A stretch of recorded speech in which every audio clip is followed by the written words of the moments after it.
बिस्मिल्लाहिर्रहमानिर्रहीम। मेरा नाम डॉक्टर तौहीद कमर है।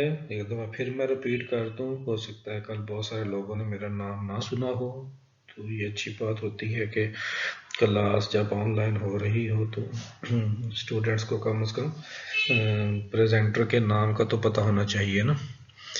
और जो हम सब्जेक्ट पढ़ रहे हैं उसका नाम एजुकेशनल साइकोलॉजी है, और जो कोर्स कोड है इस सब्जेक्ट का वो 8609 है।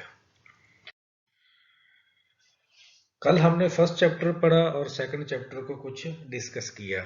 आज हम उसी सेकंड चैप्टर को आगे कंटिन्यू करते हैं और साथ थर्ड चैप्टर को भी कवर करने की कोशिश करेंगे। अब सेकंड चैप्टर जो है उसमें क्या है, किन बातों को हमने डिस्कस करना है, वह classical and modern philosophical perspective on education. ये आपके पास यूनिट का नाम है और इसके अंदर आई यानी आइडियलिज्म एंड नेचुरलिज्म को हम पढ़ेंगे। यहाँ थोड़ी सी कोटेशन दी हुई है। कोटेशन में वो क्या कहता है कि one touch of nature makes the whole world kin. तो ये विलियम शेक्सपियर की कोटेशन है। मैं चैट बॉक्स में आ रहा हूँ तो काइंडली मुझे बताइए कि one touch of nature makes the whole world kin, इससे क्या मुराद लेते हैं, आपकी क्या अंडरस्टैंडिंग है ये? जी प्लीज।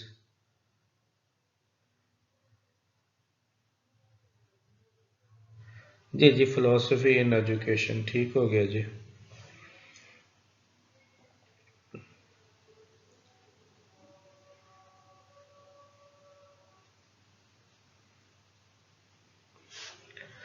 जी, कोटेशन मैंने बोली है शेक्सपियर की, तो इसके बारे में कोई अपना फीडबैक देना चाहे, आप लोगों की इस कोटेशन को पढ़ने के बाद क्या अंडरस्टैंडिंग है? One touch of nature makes the whole world कीन।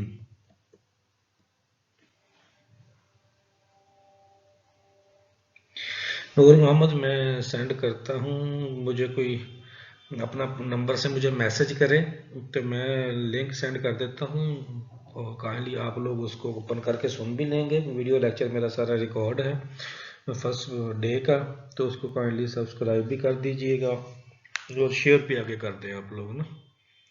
तो मुझे व्हाट्सअप नंबर पे कोई भी पर्सन जो है अपना मैसेज कर दे, मैं उसको शेयर कर देता हूँ, फिर वो आगे बाकी आप लोगों को शेयर कर देगा।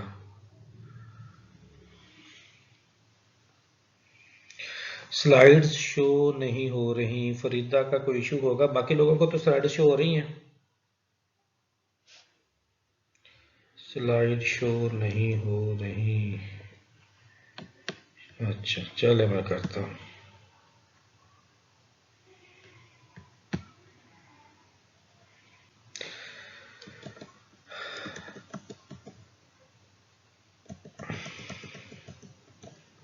आप बताएं जी, आप स्लाइड शो हो रही है?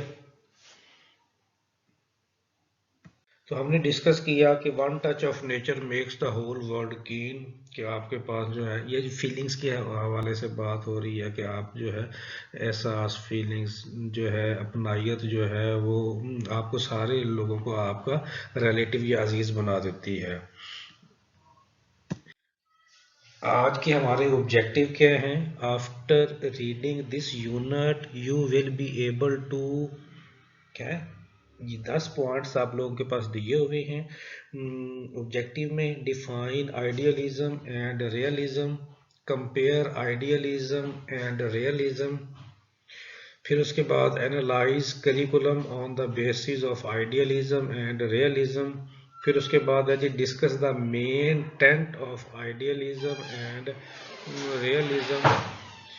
इसी तरह से evaluate the role of realism in the history of education. तो हम बात कर रहे थे analyse curriculum on the basis of idealism and realism. उसके बाद है जी discuss the main tenet of idealism and realism. Fifth में है evaluate the role of realism in the history of education. Six में है define naturalism, pragmatism and existentialism. Seventh में है identify similarities and difference among naturalism, pragmatism and existentialism, ये theories हैं सारी, हमने कल भी डिस्कस की थी। 8 में है analyse teaching learning process to the basis of naturalism, pragmatism and existentialism. 9th number पे है discuss the main tenet of naturalism, pragmatism and existentialism. और 10th नंबर पे है evaluate the role of modern philosophies in education. तो ये 10 points हैं हमारे objective, इनको हमने आज डिस्कस करना है और जानने की कोशिश करनी है कि सेकंड और थर्ड चैप्टर में जो मटेरियल है उसकी क्या अंडरस्टैंडिंग है। तो सबसे पहले स्टार्ट करते हैं रियलिज्म को, क्योंकि आइडियलिज्म को हमने कल डिस्कस कर लिया था और प्लेटो के हवाले से हमने कहा था कि उसका जो फादर है, बानी है, वो प्लेटो है। और रिपब्लिक के हवाले से बताया था कि उसने बुक लिखी है। आइडियलिज्म जो है माइंड में जो कुछ है तो वही चीज़ जो है वो दुनिया में एग्जिस्ट करती है, इस हवाले से हमने बात की थी। तो आज हम रियलिज्म को पढ़ते हैं। हम कहते हैं कि modified by गेमोर, Russell, John Wild ने जो है रियलिज्म को जो है मॉडिफाई किया हुआ है। थिंग्स एक्चुअली पेश अरिस्टोटल ने किया है, तो उसमें फर्दर जो एडिशन है, मॉडिफिकेशन है, वो इन्होंने की गेमोर, रुसल, जॉन वेल्ड ने। Things we see and perceive are real and knowledge acquired through sense only is true. तो ये थोड़ा सा उन्होंने बताया हुआ है यहाँ पे। मटेरियल के हवाले से बात की है, थिंग्स के हवाले से बात की। आइडियलिज्म ने हमने माइंड की बात की थी कि जो माइंड में है उसी तरह वही कुछ दुनिया में एग्जिस्ट करता है।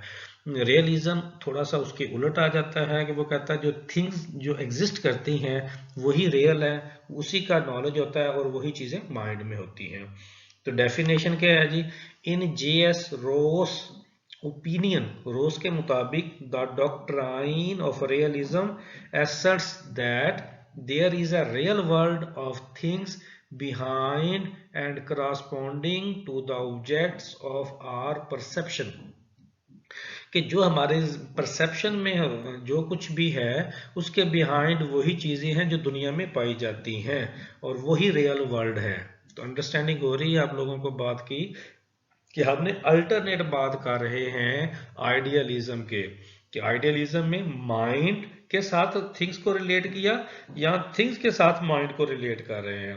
तो परसेप्शन के हवाले से मैंने कल भी आपको है डिस्कस किया था, आपके साथ शेयर किया था कि परसेप्शन जो हम परसीव करते हैं, अंडरस्टैंड करते हैं, इसकी एग्जांपल आप इस तरह से भी ले सकते हैं कि परसेप्शन से मुराद ऐसे है कि आपको एक पिकनिक प्लेस पे ले जाया जाए और वापस आने के बाद सबसे पूछा जाए कि आपका आज का दिन कैसा रहा और एक कागज़ लिखने के लिए दिया जाए, तो हर किसी का जो पेज है वो दूसरे पर्सन से डिफरेंट लिखा हुआ होगा। इसका मतलब यह है कि हर कोई जगह एक पे गया, एक जितना टाइम स्पेंड किया, एक साथ सफर किया, लेकिन हर किसी ने उस पूरे दिन को अपनी नजर से देखा। तो इसे परसेप्शन कहते हैं। According to Butler, realism is the reinforcement of our common acceptance of this world as it appears to us. तो इसके मुताबिक रीइंफोर्समेंट क्या होती है? रीइंफोर्समेंट मीन बिहेवियर के इंक्रीज होना। तो ये अक्सर ये लफ्ज आता है पनिशमेंट के अल्टरनेट में।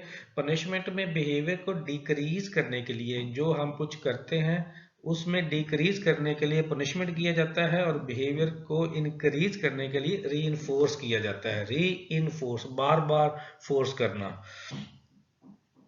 तो इसको हम आगे जाके डिस्कस भी करेंगे और देखेंगे विषय। Realism and aim of education. Realism के मुताबिक एम ऑफ एजुकेशन जो है वो क्या है? एम ऑफ एजुकेशन से पहले मैं वापस आप लोगों के पास आता हूं चैट बॉक्स में। अब हम डिस्कस करते हैं realism and AIIMS of education. सबसे पहला पॉइंट ए है, prepare the child for a real life. जब रियलिज्म के मुताबिक अगर हम बच्चे को एजुकेशन देना चाह रहे हैं तो क्या मकसद है? मकसद ये है कि बच्चे को रियल लाइफ के हिसाब से तैयार करना, कि चीज़ों को देखे समझे और रियलाइज करे कि उसका इस्तेमाल क्या है, उसकी यूटिलाइजेशन क्या है। बी पॉइंट में है prepare the child for a happy and successful life. एक तो ये है कि बच्चे को रियल लाइफ के लिए तैयार करना, और वो जो रियल लाइफ के लिए हम तैयार कर रहे हैं उसके लिए ज़रूरी है कि बच्चा हैप्पी फील करे। है सिर्फ सक्सेसफुल हो जाना लाइफ में और हैप्पीनेस का ना होना, इसका मतलब भी यही है कि बच्चे को रियल लाइफ के हिसाब से प्रिपेयर नहीं किया जा रहा। तो बच्चे को प्रिपेयर भी करना है और जो है हैप्पी भी करना है। Foster mental and physical power of the child. तो बच्चे की, ये हमने कल भी बात की थी कि बच्चे की जब आपने डेवलपमेंट करनी है तो बच्चे की फिजिकल डेवलपमेंट का भी ख्याल करना है और बच्चे की मेंटल डेवलपमेंट का भी ख्याल करना है। तो बच्चे की वही मेंटल और फिजिकल पावर जो है उसको बेहतर करना है, उसको इम्प्रूव करना है, उसे फोस्टर करना है। और क्या है जी आपके पास, developing and training sense. Developing, बच्चे के अंदर जो है ये सारा कुछ मेंटल और फिजिकल जो पावर है, इसी को देखते हुए बच्चे के जो बच्चे में इंप्रूवमेंट लाने को डेवलप करनी है सारी चीज़ें बाय टाइम। और जो जो चीज़ें बच्चे के अंदर डेवलप होती जा रही हैं फिर उसकी ट्रेनिंग्स करनी है। तो ये हमने कल भी बात की थी कि ट्रेनिंग्स तब होती हैं कि जब आपने उसकी बच्चे की स्किल को इन्हांस करना हो। जब बच्चे की स्किल को इन्हांस करना है तो उसके लिए उसको बार बार ट्रेनिंग की ज़रूरत होती है। नेक्स्ट पॉइंट है प्रोवाइडिंग वोकेशनल एजुकेशन। बच्चे को वोकेशनल एजुकेशन दें। अब ये देखें पाकिस्तान में कितनी इसके अल्टरनेट जो है एक्सरसाइज है आइडियल रियलिज्म के पाकिस्तान में मेजॉरिटी बच्चे जो है वो वोकेशनल एजुकेशन की तरफ नहीं जाते। हम जितने भी लोग इस वक्त आपस में इंटरलिंक्ड हैं तो हम ऑलमोस्ट सारे के सारे ऐसे होंगे कि जिस कुछ 1-2% लोगों के अलावा किसी ने भी वोकेशनल या प्रोफेशनल स्किल नहीं सीखी हुई होगी। सिर्फ पढ़ा होगा, जनरल डिग्रीज होंगी। जो प्रोफेशंस के हवाले से जो स्किल होती है वो ऑलमोस्ट हमने किसी ने भी नहीं सीखी।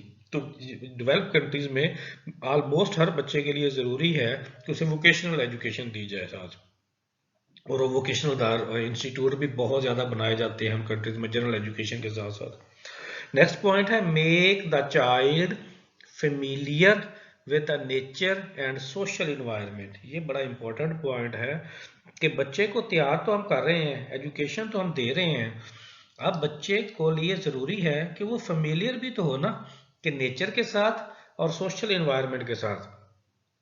अब मिसाल के तौर पर सोशल इन्वायरमेंट की बात करता हूँ मैं, कि हम में से अक्सर पढ़े लिखे लोग जब घर वाले ये कहें कि जाओ बेटा या बेटी आप शॉपिंग कर रहे हैं, तो हमें शॉपिंग नहीं करनी आती।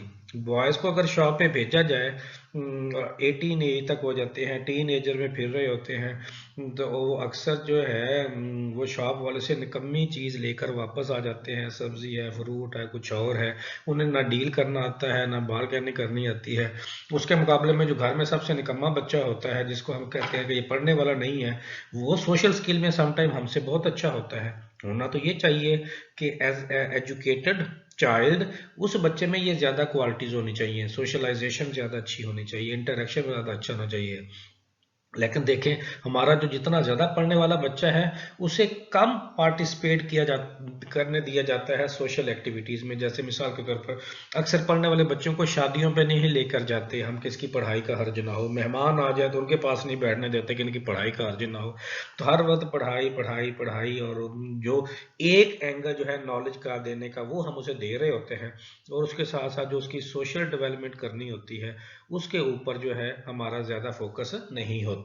अब ये सोशल इन्वायरमेंट के हवाले से जो है मैं ग्रुप में आता हूँ। अच्छा, तो हम बात कर रहे थे makes the child familiar with nature and social environment. तो ये बात तय हो गई कि रियलिज्म में ये बात बहुत अच्छी है कि अगर हम रियलिज्म की थ्योरी को फॉलो करें तो वो कहते हैं कि नेचर एंड सोशल इन्वायरमेंट के हिसाब से बच्चे को फेमिलियर किया जाए।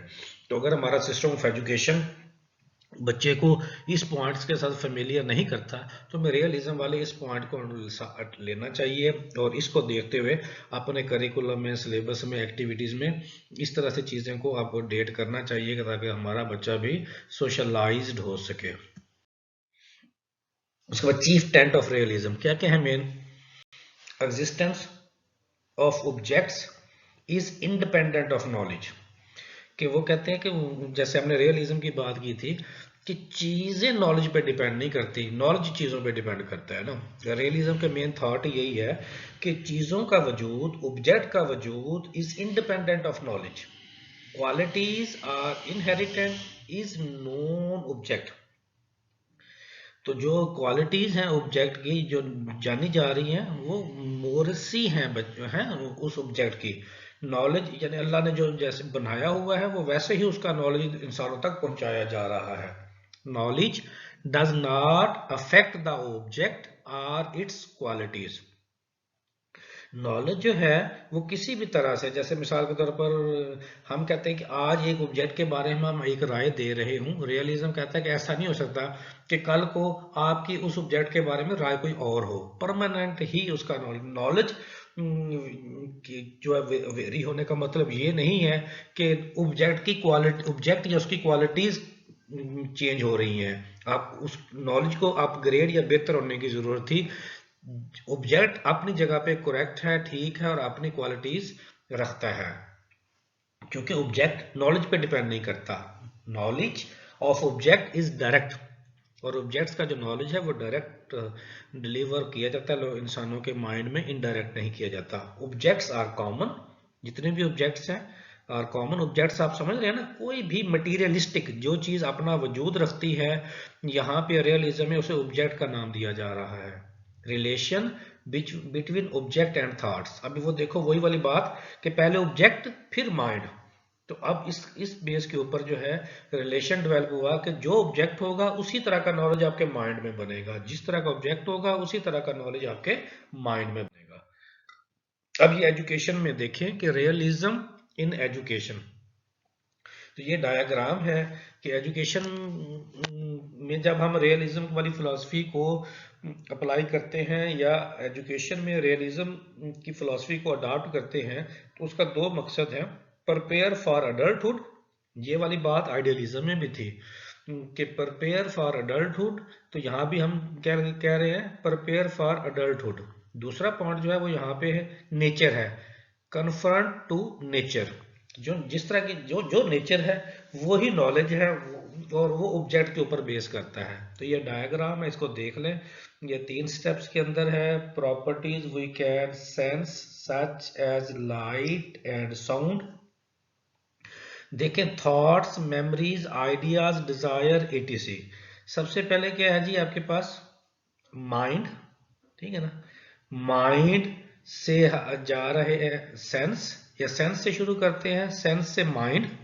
जो सेंस है वही उसका वही चीज माइंड में आ रही है, या जो माइंड में आ रही है उसी चीज उसी तरह की सेंस बन रही है। तो एरो में डबल हेड आप देख रहे हैं, एरो माइंड की तरफ भी उसका हेड है, और हेड जो है एरो का सेंस की तरफ भी है। फिर माइंड से जा रहा है रियलिटी में, जो माइंड है वही रियलिटी है। तो इस तरह से ये 3 स्टेप्स है। सेंटर में माइंड आ रहा है, सेंस और माइंड आपस में इंटरलिंक्ड है, माइंड सेंस, सेंसेस माइंड है। तो और जो माइंड में है वही आपके पास क्या वो बता रहा है, रियलिटी है। यही चीज रियलिज्म में वो बता रहा है, एक्सप्लेन कर रहा है। रियलिज्म में एम्स ऑफ एजुकेशन क्या होने चाहिए? ये 2-3 टर्म्स हैं, बहुत ज्यादा कॉमन इस्तेमाल होनी है, और अक्सर स्टूडेंट्स जो हैं इस पे कंफ्यूज होते हैं। AIIMS, goals, objectives. AIIMS, goals, objective. तो कहीं पे लिखा होगा एम्स ऑफ एजुकेशन, कहीं पे लिखा होगा गोल्स ऑफ एजुकेशन, कहीं पे लिखा होगा ऑब्जेक्टिव्स ऑफ एजुकेशन। जैसे हमने अपने शुरू की स्लाइड में अपना टॉपिक स्टार्ट करने से पहले अपने ऑब्जेक्टिव डिसाइड किए कि इस चैप्टर में हमने क्या क्या पढ़ना है।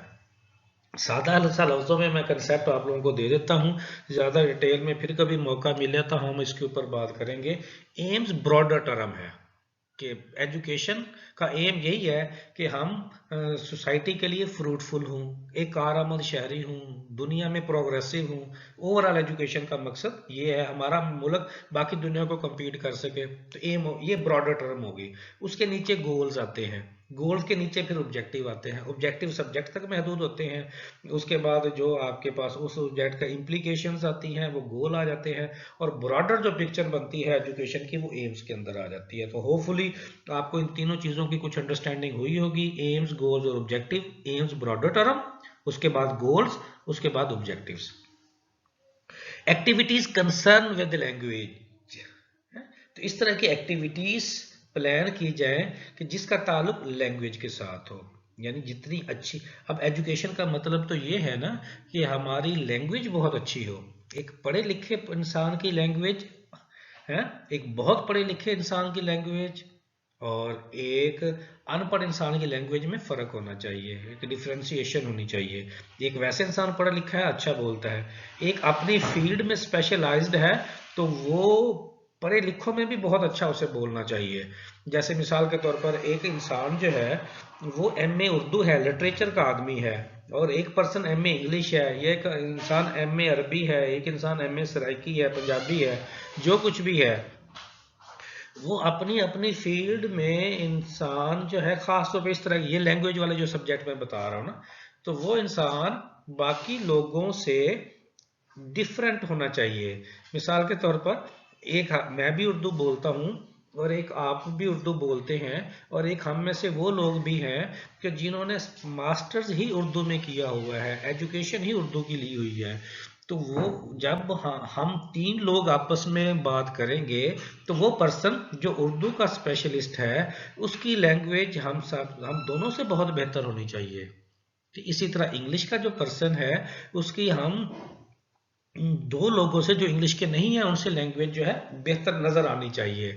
और आपको पता है कि समटाइम वो सब्जेक्ट जो तो ग्रोइंग सब्जेक्ट है, जैसे इंग्लिश वाले सब्जेक्ट्स हैं, इंग्लिश जो है हर इंसान इंग्लिश बोलना चाहता है, सीखना चाहता है, तो इसका कंपटीशन भी है और बहुत सारे लोग बोल भी लेते हैं।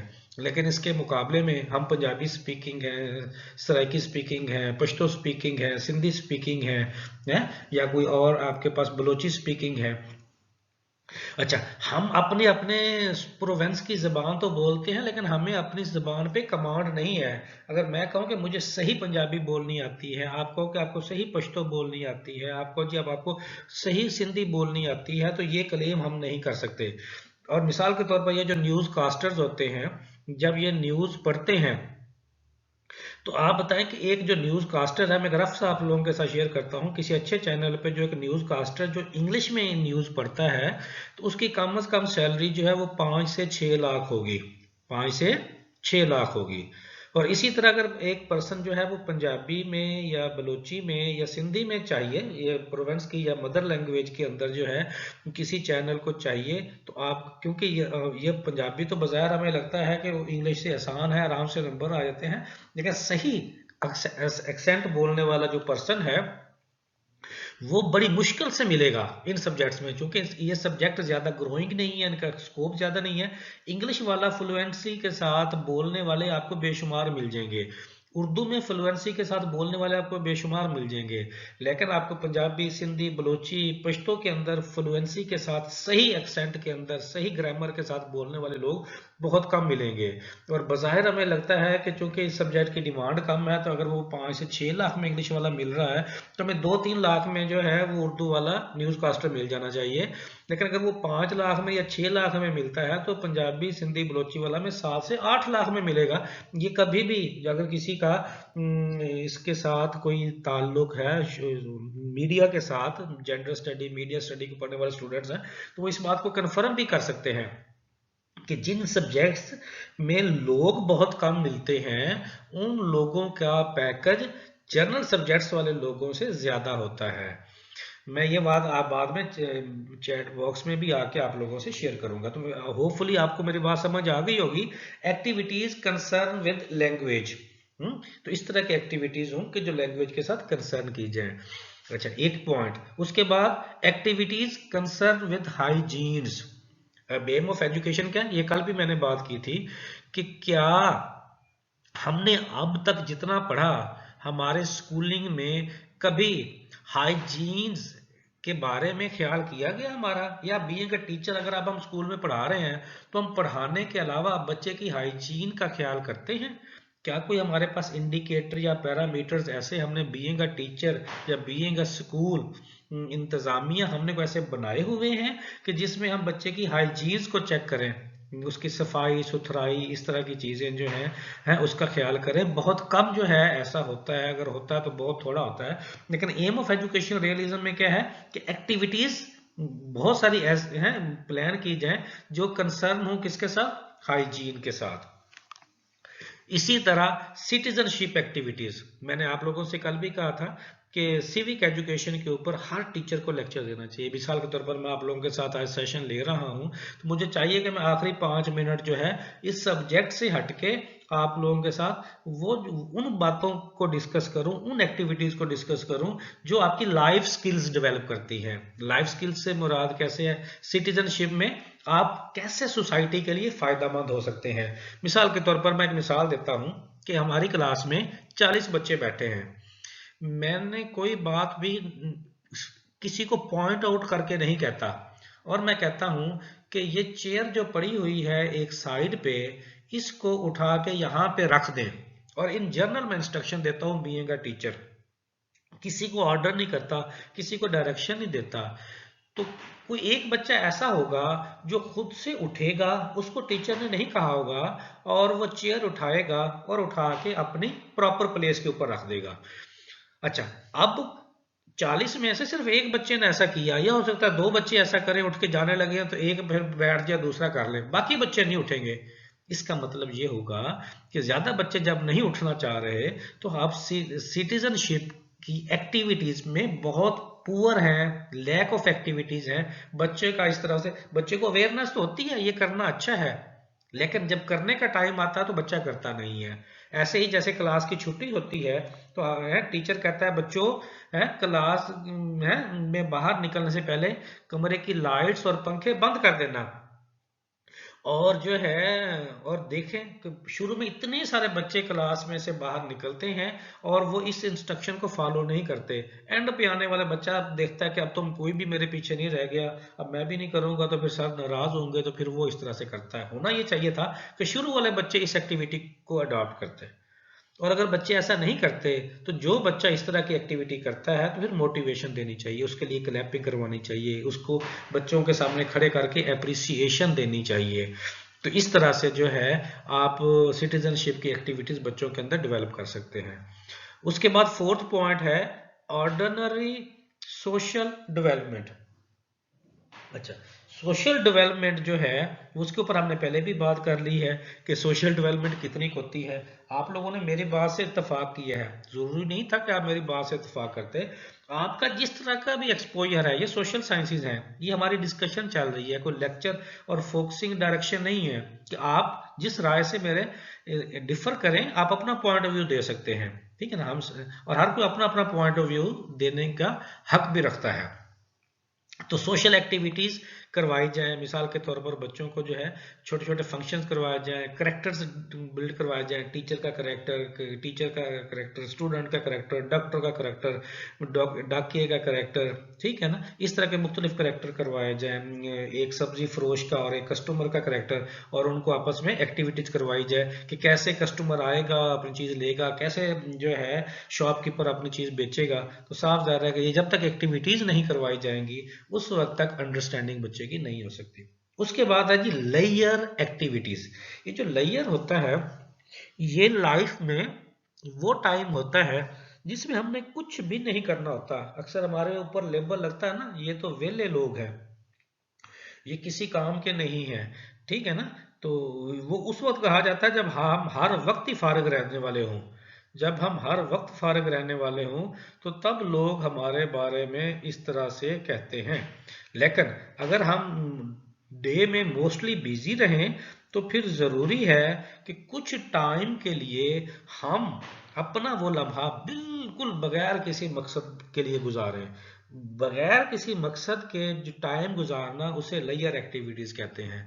तो इस तरह की एक्टिविटीज भी बच्चों को करवानी चाहिए कि जिस लम्हे में, जैसे मिसाल के तौर पर आपने एक पहले माइंड बनाया हुआ है कि आज हमने मूवीज देखनी है, तो इस तरह से माइंड बना के अपना टाइम निकाल के मूवी देखना, तो वो लेयर में नहीं आता। हाँ, जब आप अपने काम कर लिया है उस वक्त अचानक से आपके सामने जो है एक मूवी का ऑप्शन आ जाता है, आपके सामने सॉन्ग का ऑप्शन आ जाता है, आपके सामने ट्रैवलिंग का ऑप्शन आ जाता है, आपके सामने फ्रेंड्स के साथ कोई बाहर आउटिंग का ऑप्शन आ जाता है। तो उस ऑप्शन के दौरान आप फजूल बातें करते हैं, हल्ला गुल्ला करते हैं, स्लैंग वर्ड्स यूज करते हैं, अपनी ये इनफॉर्मल बातें करते हैं और काफी अच्छा फील करते हैं। इस तरह की एक्टिविटीज को लेयर एक्टिविटीज करते हैं और ये इंसान की लाइफ में बहुत जरूरी है। आज हमारी जिंदगी में जो डिप्रेशन है, आज हमारी जिंदगी में जो एंजाइटी है, या इस तरह के जितनी भी चीजें हैं, ये इसी वजह से हैं कि हमारी जिंदगी में से लेयर टाइम बहुत कम हो गया है या खत्म हो गया है। हम इजी भी बैठे हूं तो जहन हमारे उलझे हुए होते हैं। तो कभी आप फ्री टाइम में चार दोस्तों को, आप अपनी गर्ल्स अपनी फ्रेंड्स में बैठी हूँ, बॉयज अपने फ्रेंड्स में बैठी हूँ, तो अपने अपने मोबाइल में जैसे 2 मिनट खामोशी होती है अपने अपने मोबाइल लाके अपनी अपनी एक्टिविटीज में एंगेज हो जाते हैं। उस टाइम फजूल बातें नहीं करते, इधर उधर की गपशप नहीं करते। जब आप इस तरह की बातें या गपशप नहीं करते तो इसका मतलब आप लेयर टाइम नहीं स्पेंड कर रहे। जब आप लेयर टाइम नहीं स्पेंड कर रहे तो आपको इस तरह का इशू रहता है। एक लेयर एक्टिविटीज के बाद हम बात करते हैं एक्टिविटीज ऑफ मेंटल हेल्थ।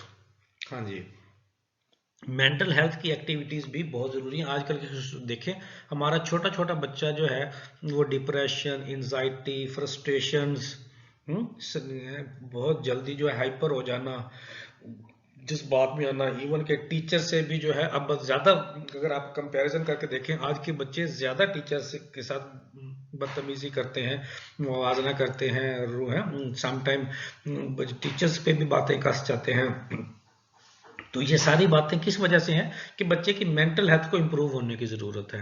तो उसके लिए साफ जा रहा है कि मेंटल हेल्थ के लिए बहुत सारी एक्टिविटी जिसमें पेशेंस के हवाले से करवाया जाए, प्रॉब्लम सॉल्विंग वाली पोजीशंस पे लाया जाए जहां बच्चे को छोड़ा जाए और बच्चा फ्रस्ट्रेटेड ना हो। प्रेजेंटेशन के लिए बच्चे को सामने लाया जाए ताकि बच्चे का मेंटली तौर पर ज़्यादा स्ट्रांग हो, असाबी तौर पर ज़्यादा बेहतर अपने आप को फील करे। तो मेंटल हेल्थ की बहुत सारी एक्टिविटीज़ आपको नेट पे भी मिल सकती हैं।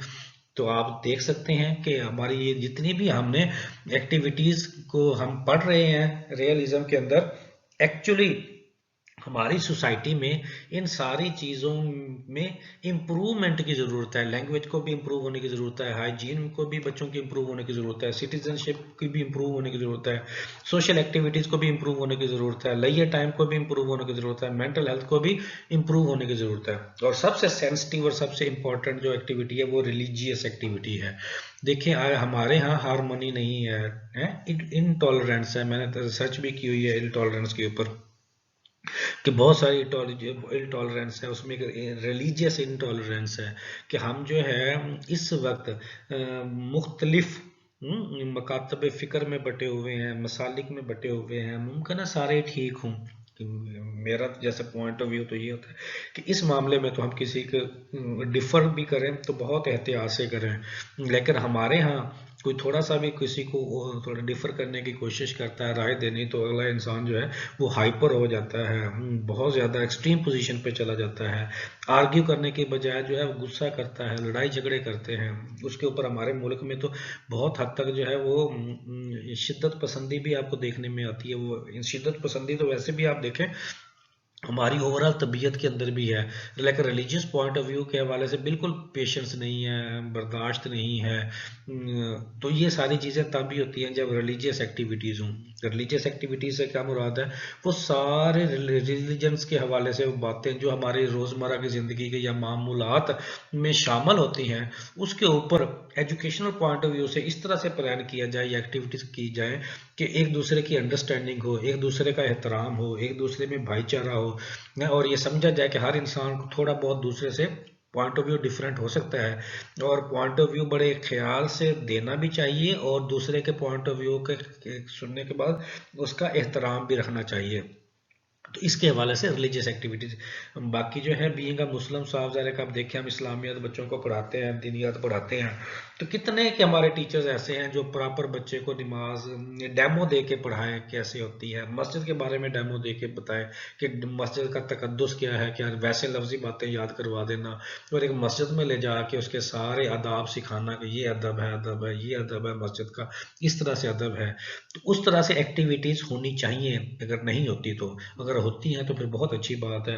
इन जनरल प्रैक्टिस में तो यही देखा गया है कि रिलीजियस नॉलेज तो शेयर किया जाता है बच्चों के साथ, बच्चों को आलम फासिल भी बनाया जाता है एक एक मदरसे में बिठा के, लेकिन प्रैक्टिकल एक्टिविटीज़ जो है मुख्तलिफ जगहों पर ले जाके, खासतौर पर पब्लिक स्कूल्स के अंदर, मदरसा में तो फिर भी होती होंगी, लेकिन वो फिर उसकी छाप, फिर मसाले की छाप लग जाती। कोई जितना भी कहे, जब मदरसा एजुकेशन हम लेते हैं, कोई जितना भी मॉडरेट हो, न्यूट्रल होने की कोशिश करे, लेकिन फिर भी है उसके ऊपर मसलक की या मसाले की छाप ज़रूर लगती है, उसके गेटअप पे, उसकी सारी चीज़ों के ऊपर। वो चीज़ बुरी नहीं है, वो दीन के मुताबिक होती है, सारे मसाले के गेटअप दीन के मुताबिक ही है, लेकिन साथ साथ एक दूसरे का जहनी एहतराम जो बनाना होता है उसमें थोड़ी बहुत कमी होती है, उसको बेहतर करने की ज़रूरत है। पब्लिक सेक्टर में, खासकर गवर्नमेंट स्कूलों में या पब्लिक प्राइवेट स्कूलों में तो बहुत ज़रूरी है, इसका तो बहुत ज़्यादा फुकदान है। Activities concerning race preservation. तो आपके पास जितना भी आपके पास है रेसिज्म्स हैं, चीज़ें हैं, उसके हवाले से एक्टिविटीज़ करवानी चाहिए। जैसे मज़हब के बारे में है, इस दूसरे मज़ाहिब के बारे में भी हमें एहतराम की ज़रूरत है, मिनॉरिटीज़ का भी एहतराम करने की ज़रूरत है, उनके बारे में। और इस तरह नस्ल का भी, जैसे कास्ट का भी इशू होता है, उसका भी ख्याल रखना ज़रूरी होता है। एक इलाके में, एक गाँव में कुछ कास्ट, कुछ लोग ज़्यादा प्रोमिनेंट होते हैं, कुछ पैसिव होते हैं, तो वो उनकी हक तलफी होती है, पावर का इस्तेमाल होता है तो ज़्यादती होती है। तो इस तरह की एक्टिविटीज़ हो कि ह्यूमैनिटी सामने आए, बाकी चीज़ें सामने ना आए। वोकेशनल बिहेवियर एक्टिविटीज़, वो जो बात हुई थी पहले कि हर बच्चा जो है उसमें ऑन हैंड एक्टिविटी करने की सलाहियत होनी चाहिए। छोटी छोटी जो हमारी एक्टिव, मिसाल के तौर पर हम अपने घरों के छोटे छोटे काम खुद कर सकें। बच्चे को, पढ़ा लिखा बच्चा जो है वो अपना बल्ब चेंज कर ले, अपना स्विच चेंज कर ले, अपना कोई टैंकी चेंज कर ले, कुछ इस तरह का काम, छोटे मोटे प्लम्बर के काम, इलेक्ट्रीशियंस के काम, इलेक्ट्रॉनिक्स के काम, जो छोटे छोटे काम है, पेज को खोलना, बंद करना, लूज होना, टूटी लूज, तो ये सारे काम बच्चे को आने चाहिए। इस तरह की एक्टिविटीज घर में करवानी चाहिए। वो वोकेशनल बिहेवियर होगा तो वो वोकेशनल एक्टिविटीज होंगी। ठीक हो गया ना।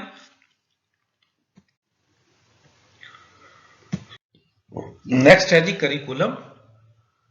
अब हम बात करेंगे करिकुलम के ऊपर। Child should be allowed to choose subject according to his ability from detailed curriculum. हाँ, करिकुलम इस तरह का होना चाहिए जिसमें बच्चे को ये ऑटोनॉमी होनी चाहिए, बच्चे को अलाउड करना चाहिए कि बच्चा अपनी चॉइस के मुताबिक अपने सब्जेक्ट चूज करे, अपनी एबिलिटी को देखते हुए। या कम से कम बीइंग अ टीचर आप बच्चे की एबिलिटीज जो है वो हाईलाइट करें, और बच्चा उन एबिलिटी को अंडरस्टैंड करते हुए, अगर थोड़ा सा इनमेच्योरिटी भी है बच्चे में, तो बच्चे को थोड़ी सी गाइडलाइन मिलने के बाद वो ज़्यादा बेहतर तरीके से अपने सब्जेक्ट को चूज कर सकता है। He should be taught what is useful in his life, और वो वही कुछ पढ़ना चाहिए उसे, और पढ़ना पसंद करे जो उसे उसकी लाइफ के लिए यूजफुल होगा। Learning according to one's ability, और इसका मतलब इंडिविजुअल लर्निंग का, इंडिविजुअल डिफरेंसेस की बात हो रही है, इंडिविजुअल लर्निंग की बात हो रही है। हर बच्चे को उसकी एबिलिटी के मुताबिक लर्निंग मिलनी चाहिए। और लर्निंग क्या होती है? Modification of behaviour, modification of positive behaviour. तो अगर होगा या चेंज इन बिहेवियर होगा तो लर्निंग होगी, अगर ऐसा नहीं होगा तो फिर लर्निंग नहीं होगी। नॉलेज तो शेयर हो रहा होगा लेकिन लर्निंग नहीं होगी।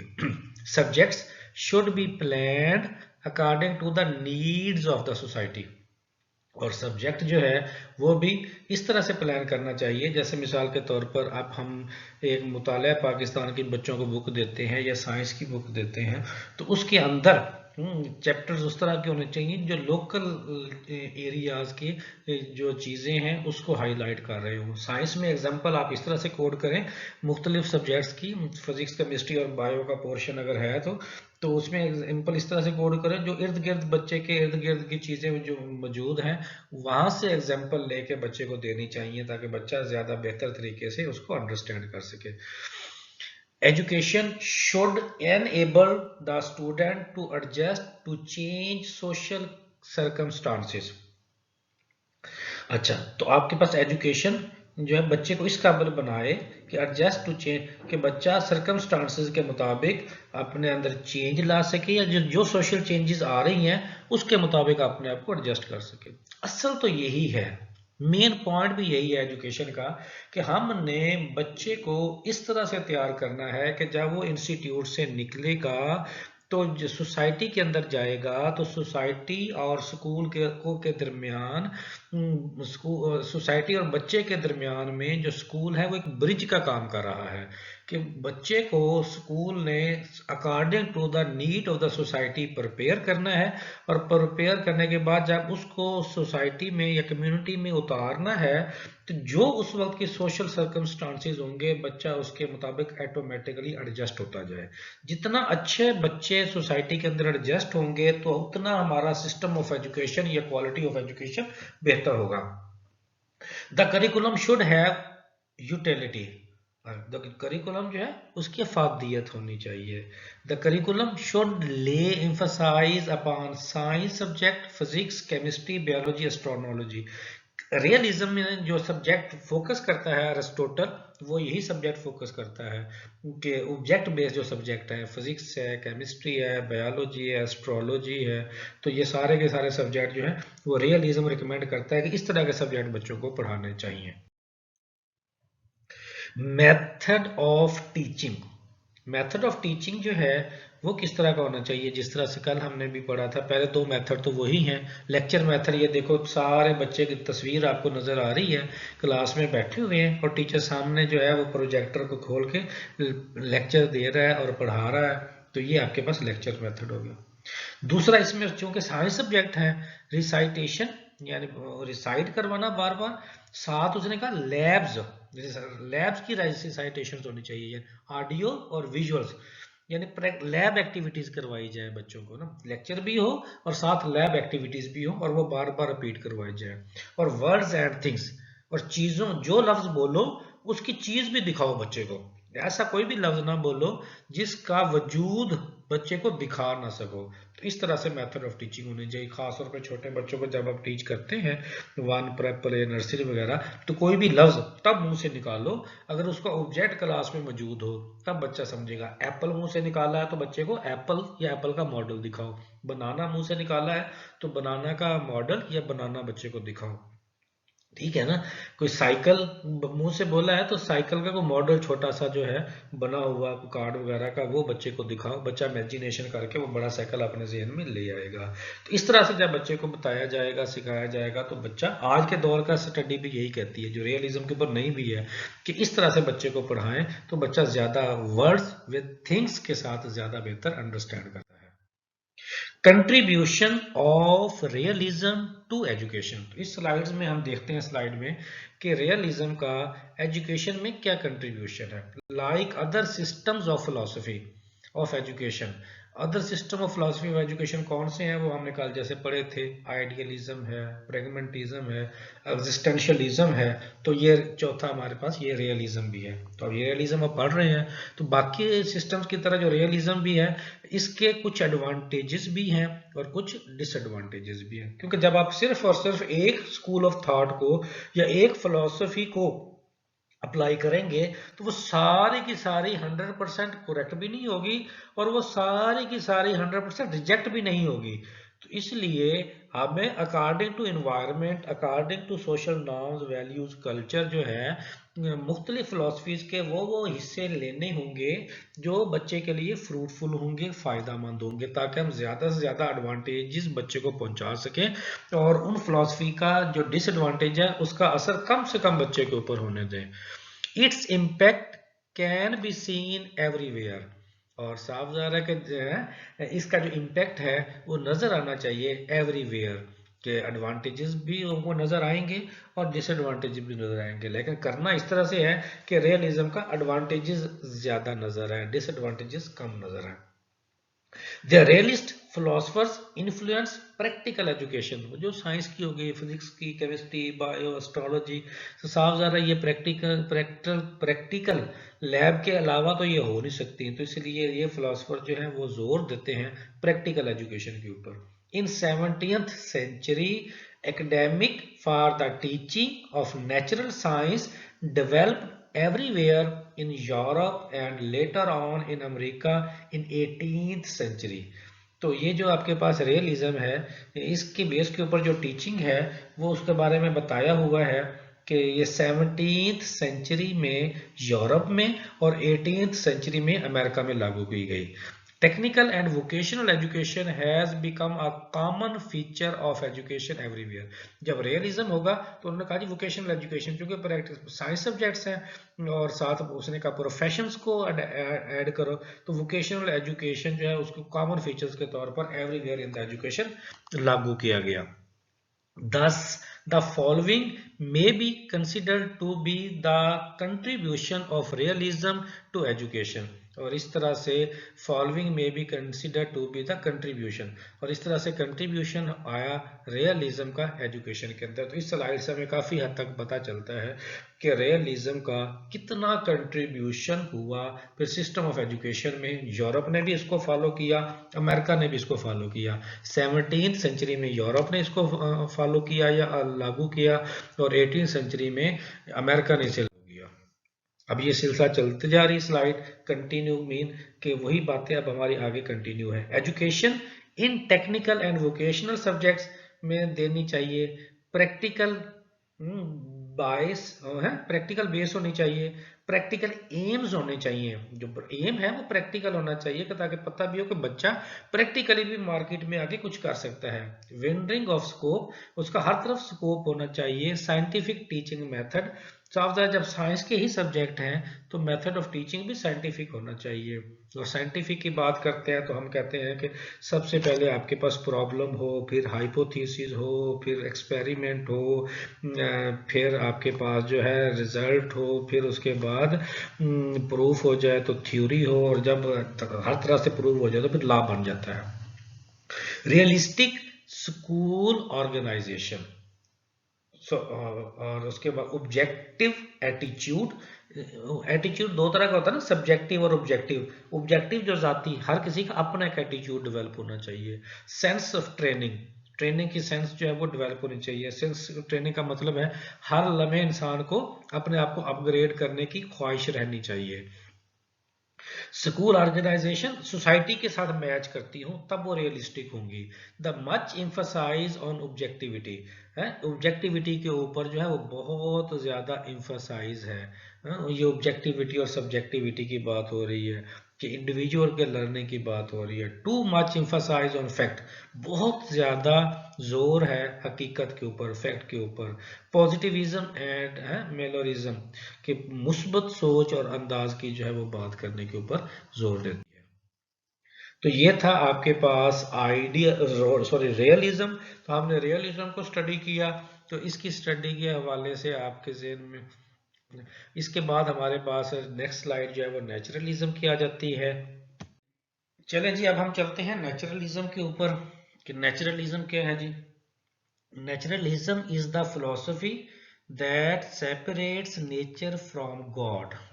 हाँ जी, ये उलट आया था। नेचर को जो फिलोसफर्स नेचर या नेचुरलिज्म के ऊपर बेस करते हैं वो समझते हैं, जैसे बीइंग ए मुस्लिम हम समझते हैं कि सुपर पावर गॉड है, अल्लाह ताला है, और जितना भी इन्वायरमेंट है, नेचर, ये अल्लाह की बनाई हुई मखलूक है।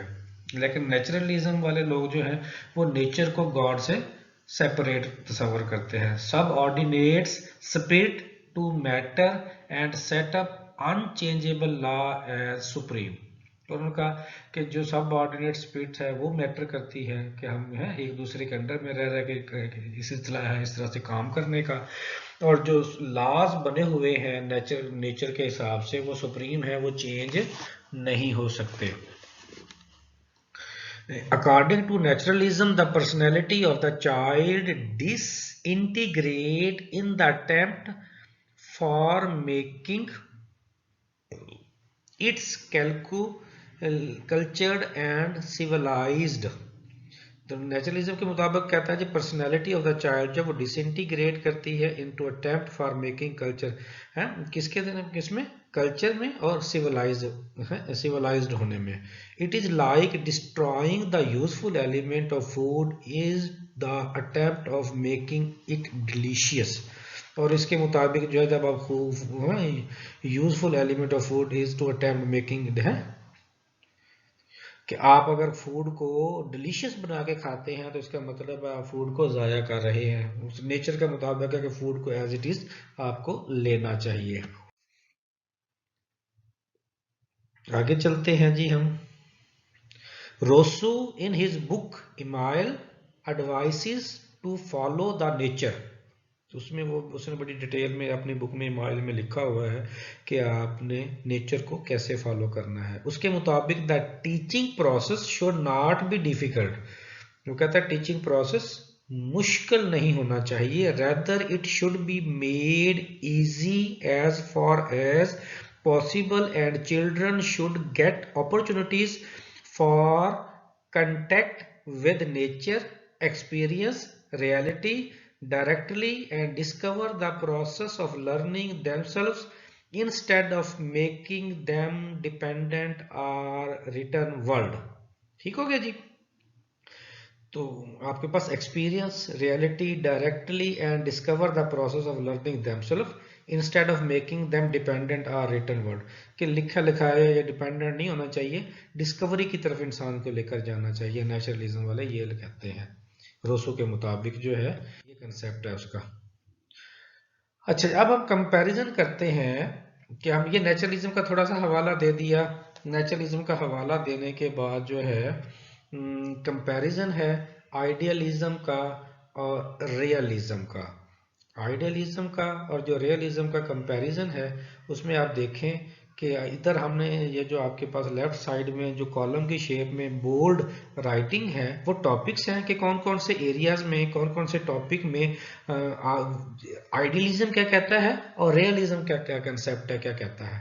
पर्पस ऑफ एजुकेशन, जब हम एजुकेशन हासिल करते हैं तो आइडियलिज्म में का क्या पर्पस है एजुकेशन देने का कि अडल्टहुड की प्रिपरेशन, ये हमने पहले पढ़ा है, और सुपर फोर्स करना, सुपर फोर्स को फॉलो करना। और पर्पस ऑफ एजुकेशन रियलिज्म में क्या है प्रिपेयर फॉर अडल्टहुड और कन्फर्म टू नेचर। ये कन्फर्म टू सुपर फोर्स की बात करता है आइडियलिज्म में, और रियलिज्म में कन्फॉर्म टू नेचर की बात करता है। ये थोड़ा सा फर्क है, जबकि पहला पॉइंट दोनों का सेम है, प्रिपेयर फॉर अडल्टहुड और प्रिपेयर फॉर अडल्टहुड। करिकुलम कैसा होता है आइडियलिज्म में, सब्जेक्ट्स जो है वो लिबरल आर्ट्स, ह्यूमैनिटीज, ट्रेवियम। ट्रेवियम क्या होता है जो तीन सब्जेक्ट्स पर मुश्तमिल कम्बिनेशन कोई सब्जेक्ट उसे ट्रेवियम कहते हैं। जैसे फिलॉसफी, साइकोलॉजी और करिकुलम में है इस तरह तीन सब्जेक्ट है, फिलॉसफी, साइकोलॉजी, असेसमेंट, ये तीन सब्जेक्ट मिलके कोई एक सब्जेक्ट बने। अच्छा तो ये इस तरह के सब्जेक्ट्स जो हैं वो आइडियलिज्म में पढ़ाने के लिए रिकमेंड किए जाते हैं, जबकि रियलिज्म में साइंस, मैथ, सोशल साइंस और क्वाट्रियम जो है चार सब्जेक्ट्स जो है वो मिलके कम्बिनेशन जो है उसकी बेस पे बच्चे को पढ़ाया जाए। Curricular emphasis, cognitive knowledge, skill with word. Cognitive knowledge मैं आपको पहले बता चुका हूँ। कॉग्निशन कहते हैं मेमोरी को, थॉट्स को, या जो भी कुछ आपके ज़हन में चल रहा है, खास तौर पे मेमोरी जो है, तो ये आपके पास कॉग्निटिव प्रोसेस है। जो हम लर्निंग लेते हैं स्कूल में, जो टिपिकली एकेडमिक हमारी लर्निंग होती है वो कॉग्निटिव साइकिल है। वो ब्लूम टेक्सोनोमी आप लोगों ने पढ़ी हुई है ना, कि आपके पास एक्सेल में वो तीन एरिया होते हैं आपके पास, कॉग्निटिव, अफेक्टिव, साइकोमोटर। तो जो कॉग्निटिव के ऊपर फिर ब्लूम टेक्सोनोमी आई हुई है जिसमें फिर नॉलेज के दर्जे बताए हुए हैं। तो स्किल विद वर्ड के अल्फाज के जरिए स्किल देनी, जबकि रियलिज्म में क्या है कि कॉग्निटिव नॉलेज साफ वो कोई भी एकेडमिक होगा वो कॉग्निटिव नॉलेज ही होगा, लेकिन स्किल जो है वो साइंस के जरिए यानी ऑब्जेक्ट के जरिए देनी है। रियलिज्म में स्किल ऑब्जेक्ट के जरिए देनी है और आइडियलिज्म में स्किल जो है वर्ल्ड के जरिए देनी है। Approach to subject matter, structured, rigid curriculum, pre existent reality. और अप्रोच टू सब्जेक्ट मैटर, इसमें क्या स्ट्रक्चर्ड, वो भी स्ट्रक्चर्ड है साफ सारा, जो भी आपके पास सब्जेक्ट मैटर होगा वो स्ट्रक्चर्ड ही होता है। करिकुलम पहले जो करिकुलम पहले से प्लान कर लिया जाए और एज इट इज बच्चे ने पढ़ना हो, उसे रिजिड करिकुलम कहते हैं। तो आइडियलिज्म में भी रिजिड करिकुलम है और रियलिज्म में भी रिजिड करिकुलम है। लेकिन आइडियलिज्म में प्री एग्जिस्टेंस रियलिटी, रियलिटी से पहले, जबकि रियलिज्म में क्या एक्सटर्नल रियलिटी, रियलिटी ऊपर जो चीजें असरअंदाज हो रही होती हैं। सब्जेक्ट मैटर एंड नॉलेज में क्या कहता है, finite known to super force, कि जो सुपर फोर्स जो है उसकी उसकी महदूदियत आपके जहन में होनी चाहिए, कि जो हमारे जहन में ये बात होनी चाहिए कि सुपर फोर्स कोई है, उसके बारे में नोन है। और रिवील्ड और जाहिर होना चीजों का। Objective, natural, science observation, objective हो, मुख्तसर हो, नेचुरल हो और साइंस ऑब्जर्वेशन की बेस के ऊपर हो। अच्छा, अब रोल ऑफ टीचर क्या होगा। आइडियलिज्म में रोल ऑफ टीचर जो है वो model of morality and scholarship, mentor, charismatic energetic way में अंदर जिसकी शख्सियत बहुत ज्यादा असरअंदाज हो रही हो बच्चों के ऊपर।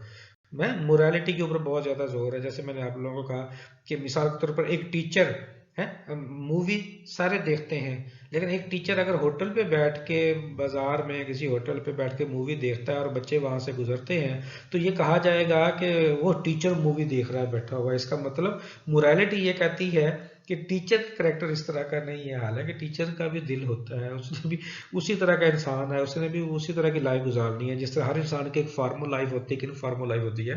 लेकिन टीचर के पास इतना एहतियात करना चाहिए कि उसकी जो प्राइवेसी है, पर्सनल लाइफ है, वो बच्चों के सामने पब्लिक ना हो। वो अपनी पर्सनल लाइफ को, पर्सनल लाइफ या अपनी प्राइवेसी को बच्चों से अलग रखे, जो खासतौर पर छोटे बच्चे होते हैं, ताकि बच्चों के जहन में जो उसका स्केच है टीचर का, वो मोरालिटी वाइज बड़ा स्ट्रांग होना चाहिए। और तब भी उसकी शख्सियत का बहुत ज्यादा असर होगा बच्चों के ऊपर। रियलिज्म में क्या है, model of science and scholarship, mentor, conduct, के साइंस के मॉडल जो हैं उसकी बात की जाती है कि ज़्यादा, क्योंकि साइंस सब्जेक्ट्स हैं तो टीचर जितना स्किल्ड होगा साइंस के हवाले से, उतना वो मेंटोरशिप करेगा बच्चों की। Method of instruction, lecture, recitation, ऐसे, वर्ड डिपेंडेंट, ये हम पहले पढ़ चुके हैं। रियलिज्म में क्या है, लेक्चर है, रिसाइटेशन है, labs slash audio visual, words and things है, ये दोनों चीजें हम पढ़ चुके हैं। यही थोड़ा सा फर्क, लेक्चर आइडियलिज्म में भी है, रियलिज्म में भी है। रिसाइटेशन जो है वो आइडियलिज्म में भी है, रियलिज्म में भी है। डिफर क्या है, आइडियलिज्म में ऐसे है और वर्ड डिपेंडेंट है, और रियलिज्म में लैब्स, ऑडियो वीडियो और वर्ड विद थिंग्स है। एजेंट ऑफ चेंज है, चेंज क्या है, learn, time, tested, preserve, status को, ट्रेडिशन। कि आइडियलिज्म में स्टेटस को की बात आती है, जो ताकतवर है, पावर है, वो ताकतवरी है, टाइम टेस्टेड है, और ट्रेडिशन रवायती है। टेस्ट एंड वेरीफाई एवोल्यूशन, यहाँ कहता है कि टेस्ट भी है और टेस्टेड भी है और वेरीफाई भी करना है एवोल्यूशन, इजाद को, वजूद को। In nature is slow order, लेकिन वो चीजें क्या होनी चाहिए, स्लो है लेकिन होती है, लेकिन तरतीब में होती है। परमानेंस एंड चेंज, परमानेंस जो जिसमें चेंज ना हो और चेंज जो परमानेंट ना हो। एब्सोल्यूट इज्म, परमानेंस, ट्रेडिशन, यानी आइडियलिज्म में हर चीज परमानेंट ही है, उसमें कोई चेंज वाला कंसेप्ट नहीं है। और रियलिज्म में भी एब्सोल्यूटिज्म है। नेचुरल एवोल्यूशन टेस्टेड है, टेस्टेड होता है कि आप चीजें एक्चुअली अपने वजूद वही रखती हैं, वो चेंज नहीं होती। उसके हवाले से नॉलेज समटाइम चेंज होता रहता है, चीजें नॉलेज पे डिपेंड नहीं करती। तो ये रियलिज्म का फर्क है, लेकिन ये दोनों एब्सोल्यूटिज्म परमानेंस की तरफ ही जाते हैं। Teachers power role, teachers traditional होता है, adult knows children do not exemplar of the ideal. और उसमें वही है कि अडल्ट ये समझते हैं कि जो बच्चे हैं उन वो आइडियल नहीं हो सकते, उन्होंने बड़ों को ही आइडियल बनाना होता है, इसलिए टीचर आइडियल होता है, रोल मॉडल होता है, अथॉरिटी होता है। और यहाँ भी रियलिज्म में भी ट्रेडिशनल होता है, अथॉरिटेरियन होता है, एग्जाम्पलर, लेकिन फर्क वो है कि वो आइडियल होता है और इधर नेचर के ऊपर बेस करता है। स्कूल रूल्स है, वो ट्रेडिशनल स्कूल का टाइम टेस्ट, एक शेड्यूल होगा, टाइम टेबल होगा, सब्जेक्ट्स होंगे, तरीका होगा पढ़ना होगा, और ट्रेडिशनल रवायती होगा। और यहाँ भी यही है कि ट्रेडिशनल होगा, ये टाइम टेस्टेड है, ये नॉर्म टेस्टेड है। नॉर्म्स क्या होता है? नॉर्म और टाइम, टाइम टाइम को देखा जाता है, नॉर्म्स सब्जेक्ट्स को देखा जाता है कि किस सब्जेक्ट्स को कितना टाइम देना है। लर्नर एक्सपेक्टेशन, लर्नर एक्सपेक्टेशन यही है कि बच्चा फुली ओबीडेंट होगा। ओबीडेंस ही बहुत मेन चीज है। अच्छा, obedience, scholarship, conformity, obedience, scholarship, conforming, conformity हो यानी वो हर सूरत करना ही करना है, और रियलिज्म में एक हद तक ये लाजमी ओबीडेंस जो है वो नजर आनी चाहिए। डिसिप्लिन मॉडल, डिसिप्लिन मॉडल्स में क्या है आपके पास? आइडियलिज्म कहता है, वो हमने जैसे कल बात की थी, है कि आपके पास है जैसे ही रॉड को स्पेयर करेंगे तो बच्चा खराब हो जाएगा, जजा सजा होगी, टफ लव होगा, और कॉर्पोरल पनिशमेंट होगी। जबकि बिहेवियरलिज्म में क्या कहता है? बिहेवियर मॉडिफिकेशन करनी है, और उसके लिए जजा सजा के लिए री इन्फोर्समेंट होती है। री इन्फोर्समेंट में भी सजा टाइप चीजें आ जाती हैं, जिसमें बिहेवियर समटाइम, जैसे मिसाल के तौर पर मैं बात करूं कि गर्ल्स बर्तन घरों में धोती हैं लेकिन खुशी से नहीं धोती। तो इस, लेकिन जैसे पेरेंट्स कहते हैं कि चलो बच्चा, चलो सना बेटा, है आज आपने बर्तन ही धोए, तो या आपको कहते हैं कि आप बर्तन कब धोगे, तो आप इनकार नहीं करते और जाते हैं, लेकिन खुशी नहीं होती। ऐसे बॉयज को 2 दफा सब्जी लेने के लिए बाहर भेज दिया जाए तो उन्हें अंदर से तप चढ़ी होती है, लेकिन फिर भी वो जा रहे होते हैं। तो ऐसा बिहेवियर जो डिक्रीज ना हो, वो काम बार बार करता जाए, लेकिन करते हुए कंफर्ट फील ना करे, वो नेगेटिव रीइंफोर्स होता है। और जिसको करना भी चाहे बार बार और खुशी से करना चाहे, वो पॉजिटिव रीइंफोर्स होता है। जैसे लड़कियां जो है, उनको शॉपिंग का कहा जाए तो वो खुशी खुशी जो है वो शॉपिंग पे है जाना प्रेफर करती हैं, और थकती भी नहीं है, थकावट हो भी सही तो वो भी उतर जाती है। इस तरह बाहर बॉयज के साथ घूमना फिरना हो तो बॉय है, ये बार बार भी दोस्त हैं तो बॉयज जो है वो जाना पसंद करते हैं, ये पॉजिटिव रीइंफोर्समेंट में आ जाता है। असर्टिव डिसिप्लिन, यानी इसमें भी रियलिज्म में भी उसी कारपुल सख्ती से सजा तो नहीं है, लेकिन फिर भी डिसिप्लिन को हर सूरत में इंश्योर किया जाता है। स्पेशल स्टूडेंट नीड्स, वो कैसे ख्याल रखा जाएगा स्टूडेंट्स नीड का? Academic talent all must meet the standard, push ब्री है ब्राइट किड्स। तो वो जो एकेडमिक टैलेंट जो है वो तय किया होगा कि ये चीजें अचीव करेगा तो बच्चा ज़हीन है, या इससे भी ज्यादा जाएगा तो फतीन है, उससे भी कम है तो एवरेज है, उससे कम है तो बिलो एवरेज है। इस तरह से स्टैंडर्ड्स तय बनाए जाएंगे उसको मीट करने के। जितने जितने बच्चा स्टैंडर्ड मीट करता जाएगा, उसी के हवाले से उसका टैलेंट काउंट होगा। Academic talent tracking in the basic curriculum. अच्छा जी, और यहाँ पे एकेडमिक टैलेंट साहब साइंस सब्जेक्ट है तो बेसिक करिकुलम की बेस के ऊपर उसे ट्रैक करना है बिल्कुल उसी तरह से। Some special education, special education तो हमारे स्पेशल बच्चों को हम देते हैं जो माजूर बच्चे होते हैं, लेकिन रियलिज्म में स्पेशल एजुकेशन का मतलब ये है कि जो बच्चा ज्यादा टैलेंट वाला है उसके लिए भी कुछ स्पेशल या अलग एजुकेशन होनी चाहिए। जैसे एक बच्चा IQ लेवल बहुत अच्छा है तो नॉर्मल बच्चों के साथ बैठ के वो रवायती तरीके से पढ़ने में बोरियत फील करेगा, उसके लिए समटाइम समथिंग एक्स्ट्रा कुछ करना पड़ेगा, तब जाके वो बच्चा मानूसियत शो करेगा और आपके साथ चलना चाहेगा। समटाइम ये होता है कि जो आप करवा रहे होते हैं बच्चे को पहले से पता होता है, बाकी बच्चों को नहीं आ रहा होता, तो वो बोरियत फील कर रहा होता है। प्रेफर्ड स्टूडेंट रोल, स्टूडेंट का रोल कैसा होता है? ट्रेडिशनल होता है, पैसिव होता है, ओबीडेंट होता है, और रिसीवर होता है। सिर्फ उसने वसूल करना है, टीचर ने बताना है और उसने उसको याद करना है। और रियलिज्म में क्या है? नेचुरल होता है, रिएक्टिव होता है, ओबीडेंट होता है और रिस्पॉन्डर होता है। होता उसी तरह का ही मिलता जुलता, पैसिव भी होता है, लेकिन रिस्पॉन्ड क्योंकि प्रैक्टिकल करना है, लैब करनी है, तो वो रिएक्टिव होगा। इंडिविजुअल डिफरेंसेस, इसमें कोई ज्यादा नहीं देखा जाता। इन नो इंडिविजुअलाइजेशन, आइडियलिज्म में बस एक सेट ऑफ पैटर्न है, उसके मुताबिक ही पढ़ाना है, अलग अलग किसी का कुछ नहीं देखना। स्टूडेंट्स कन्फर्म टू एक्सपेक्टेशन है, तो इस ये नहीं देखना कि बच्चे की क्या ख्वाहिशात हैं, विशीज हैं, सबको एक ही अंदाज में जो है वो लेके चलना होता है। Tracking, students conform to norms, बच्चे ये ख्याल करना होता है कि बच्चे नॉर्म्स को फॉलो कर रहे हो। इंडिविजुअल राइट, आइडियलिज्म में क्या है? Traditional, defined, super force first, और इसमें क्या है? Social norms from definition part of nature. Discipline expectation क्या है जी? Obedience, mental discipline, rules, punishment, extrinsic, adult.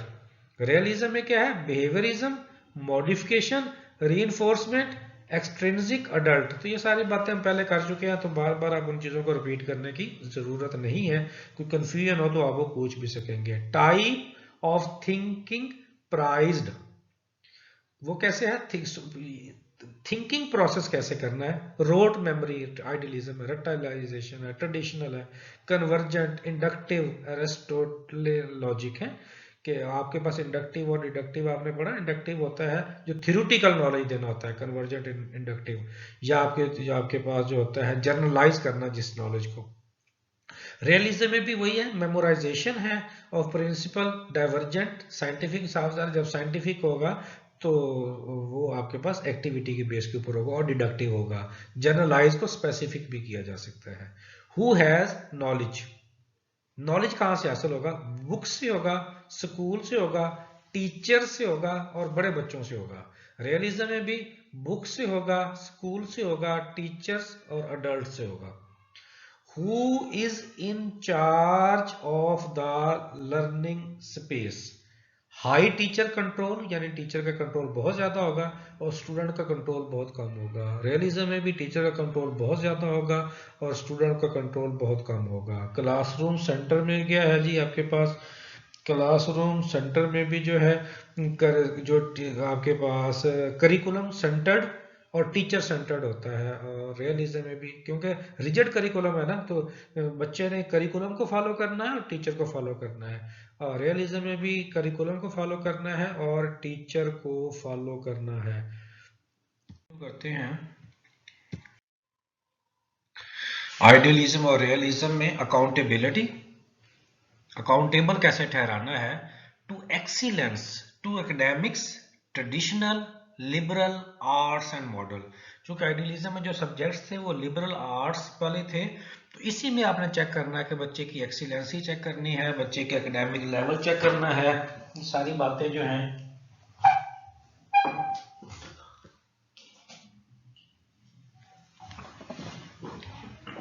वो आप लोगों ने अकाउंटेबिलिटी इन्हीं चीजों में चेक करनी है। तो ना जब रियलिज्म की हम बात करेंगे तो to excellence, to society, academic की बजाय सोसाइटी के हवाले से बच्चे को तैयार करना है।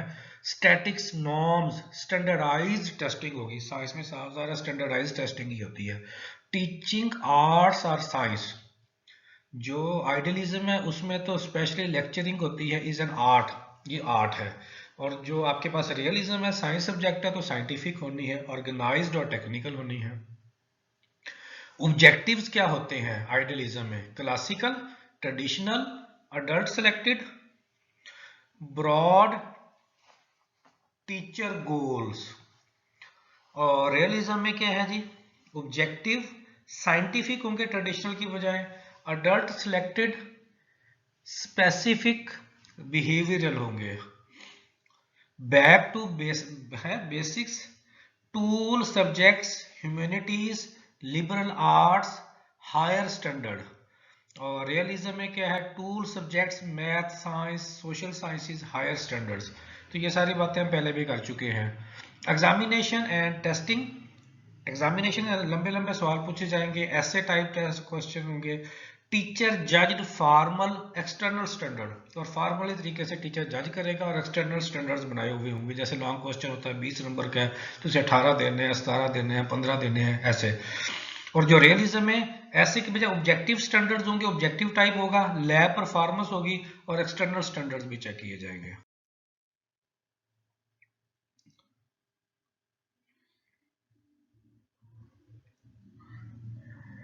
School as a social institution, ये देखना है। आइडियलिज्म में क्या होता है? Spiritual necessity, cultural birth, man needs culture, कि इंसान को कल्चर की जरूरत होती है, इसलिए कल्चर के हिसाब से इंसान को तैयार करना, और स्पिरिचुअल जो नेसेसिटी है उसकी जरूरत होती है। रियलिज्म में नेचुरल नेसेसिटी होगी स्पिरिचुअल की बजाय, जो नेचर है साफ सारा जो चीजें एग्जिस्ट करती हैं। Group life is preserved, respect nature. School climate कैसा होता है? Contemplative, formal, studious, inspirational. और रियलिज्म में क्या होगा, बिजनेस लाइक, ऑर्गेनाइज्ड, सीक्वेंस्ड होगा, स्टूडियस नहीं होगा, सीक्वेंस टाइप होगा। जैसा आप तरह का जैसे लैब होती है, तरतीब होता है, टॉपिक टू टॉपिक एक सीक्वेंस होता है। क्लासरूम डिजाइन कैसा होगा, central focus, teacher station, recitation stage, traditional seating, one way, teacher पढ़ाएगा बच्चे पढ़ेंगे। रियलिज्म में क्या है, सेंट्रल फोकस, डिमॉन्स्ट्रेशन टेबल होगा, टीचर सेंट्रल स्टेशन, लेकिन डिमॉन्स्ट्रेशन होगा कि बच्चों को इकट्ठा करके टीचर डिमॉन्स्ट्रेट करेगा। Lecture, media usage, observation, media जैसे ऑडियो वीडियो जो भी आप यूज करेंगे बच्चों को डिमॉन्स्ट्रेट देने के लिए, और ऑब्जर्वेशन मेथड होगा, बच्चे प्रैक्टिकल करेंगे तो टीचर बच्चों को ऑब्जर्व करेगा। सोर्स ऑफ मोटिवेशन, करिकुलम होगा, रियलिज्म में भी करिकुलम होगा। टीचर पर्सनैलिटी, टीचर ऑर्गेनाइज्ड, और इसमें क्या होगा, रिवार्ड पनिशमेंट होगी आइडियलिज्म में, और रियलिज्म में रीइंफोर्समेंट होगी। वैल्यू एजुकेशन, आइडियलिज्म क्या है, imposed moral training, indoctrinations, reward punishment. और आपके पास जो है रियलिज्म में क्या है, moral development, social training, reinforcement. Leadership training, enlist, social class, intellect, और इनलिस्टेड लिक्टेड इंटेलेक्ट, इंटेलेक्ट बच्चे जो है वो पैदा करने, उन्हीं को तरतीब देना। स्कूल बिल्डिंग कैसी होनी चाहिए, traditional, enclosed space, single teacher, inflexible, one way, ये स्कूल बिल्डिंग्स है। लार्जली ट्रेडिशन, रियलिज्म में क्या है, largely traditional, enclosed spaces, single teacher, media applicable, passive student. School activities क्या है, traditional teacher, control, support, academic, build, अब है observer. Subject club, realism में टीचर कंट्रोल्ड, एकेडमिक ओरिएंटेशन। और आपके पास कॉस्ट इफेक्टिव की बात करता है।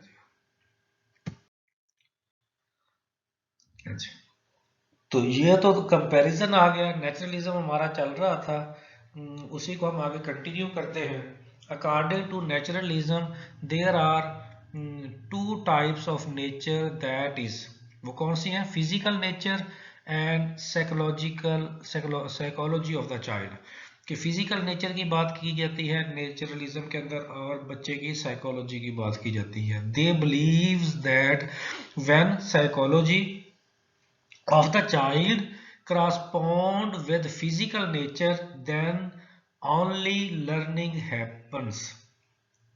तो साफ ज़ाहिर है कि ये बिलीव करते हैं साइकोलॉजिस्ट कि जब साइकोलॉजी ऑफ द चाइल्ड बच्चे की फिजिकल नेचर के साथ क्रॉसपॉन्ड करेगी तो तब लर्निंग वाकया होगी। प्रिंसिपल ऑफ नेचुरलिज्म क्या है, nature is the ultimate reality, कि नेचर एक रियलिटी है। So the child should be engaged to learn with the nature, तो इसलिए ज़रूरी है कि बच्चे को नेचर के हिसाब से लर्न करवाया जाए, कि नेचुरलिज्म वाले कहते हैं। It gives full freedom to the child so that they can learn whatever they want. Naturalism वाले जो है वो बच्चे को मुकम्मल आज़ादी देते हैं। जब मुकम्मल आज़ादी का मतलब ये है कि वो जैसे लर्न करना चाहता है उसको वैसे लर्न करवाया जाए। According to this philosophy, sense are the gateway of the knowledge। इस फिलोसफी के तहत सेंस जो है, सेंस पर ये जो आपकी सेंसेस होती हैं, जैसे 5 सेंसेस हैं, ये नॉलेज का गेट वे है। The encourages negative education and discourages traditional teaching.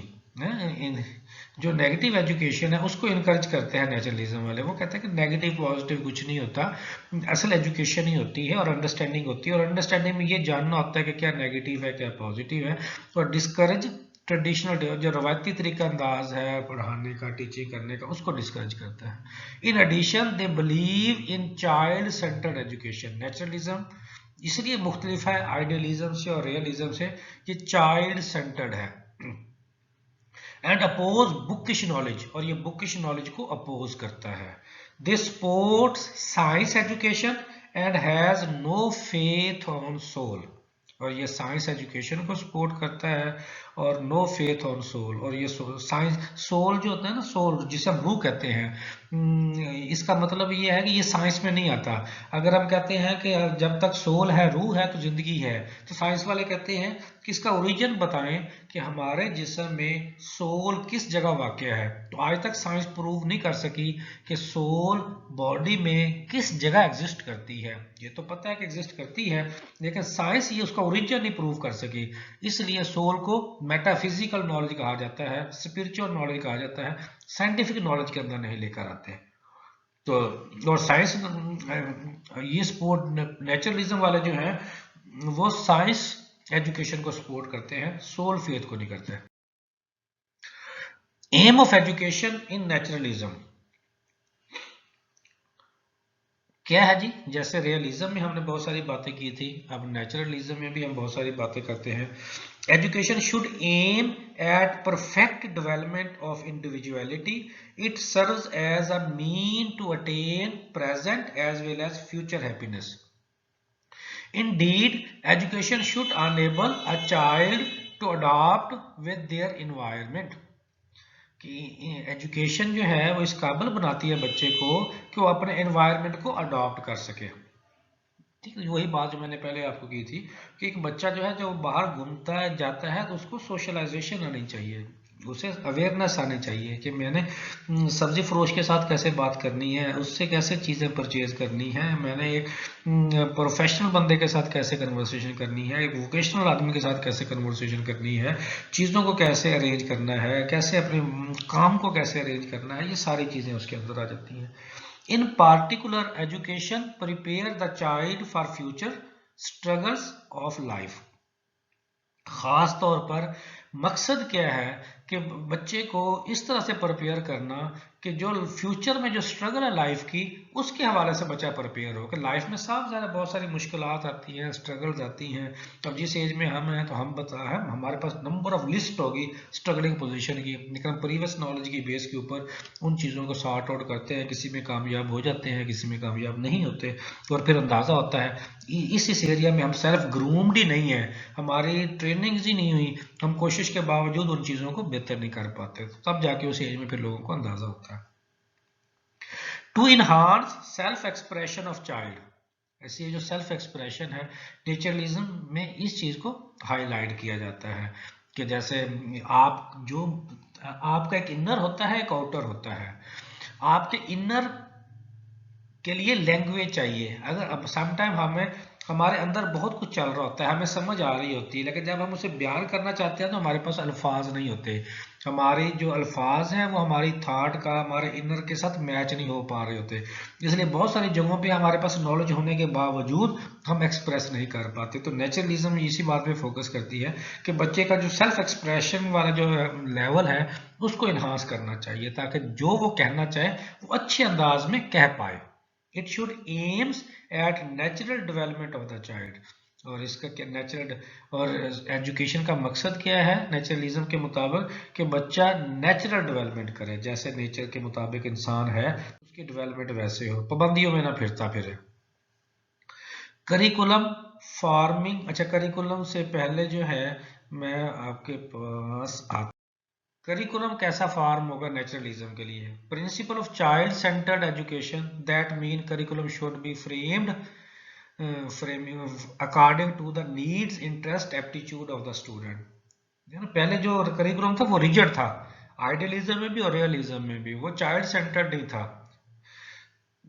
लेकिन नेचुरलिज्म में चूंकि एजुकेशन चाइल्ड सेंटर्ड होनी है तो इसलिए कहते हैं कि करिकुलम भी इसी तरह से फ्रेम करना चाहिए कि वो बच्चे के इंटरेस्ट, एप्टीट्यूड के मुताबिक होना चाहिए, नीड के मुताबिक होना चाहिए, फ्लेक्सिबल होना चाहिए। Principle of flexibility that seeks a flexible curriculum according to the need.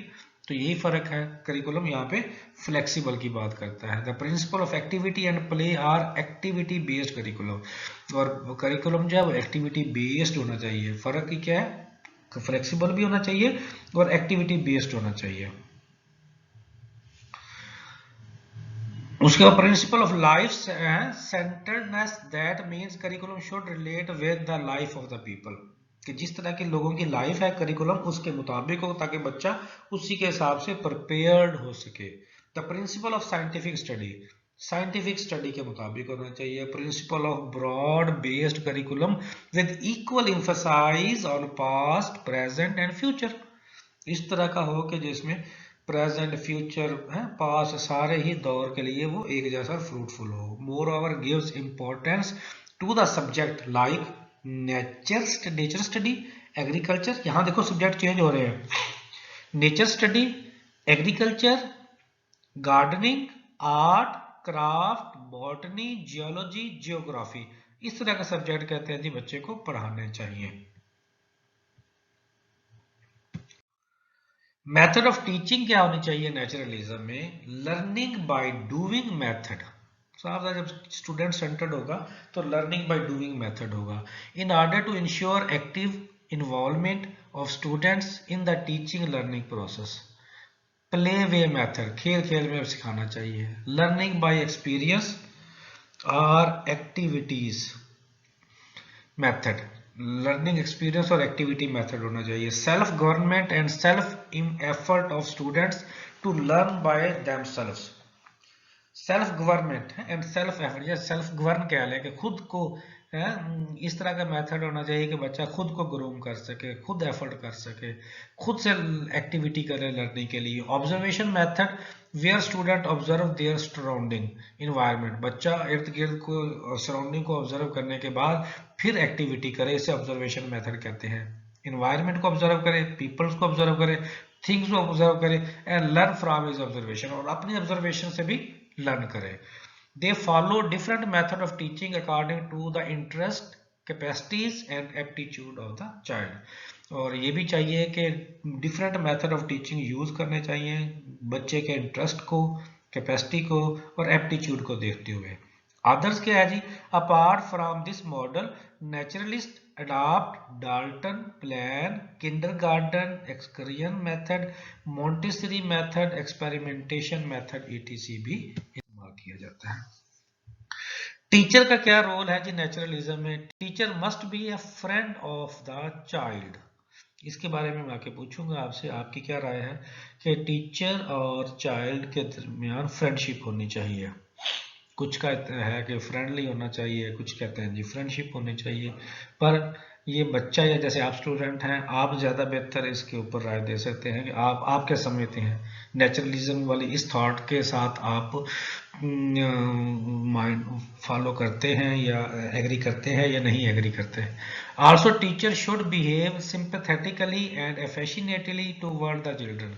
यानी टीचर हमदर्दाना रवैया होना चाहिए, अटैचमेंट वाला रवैया होना चाहिए बच्चे के साथ, अफेक्शन होनी चाहिए। Particularly nature is the supreme teacher, और ये होना चाहिए कि टीचर सुप्रीम है बच्चे के लिए खास तौर पर, चाहे टीचर स्टूडेंट सेंटर्ड ही क्यों नहीं है। The teacher should understand about the child, his needs, interest, और टीचर में ये क्वालिटी होनी चाहिए कि वो बच्चे के नीड्स को, इंटरेस्ट को समझ सके। Teacher is called to be a stage setter who gives the stage to students to learn by themselves. Teacher should create and facilitate learning situation or environment so that students learn themselves. Discipline in naturalism, discipline कैसा होना चाहिए?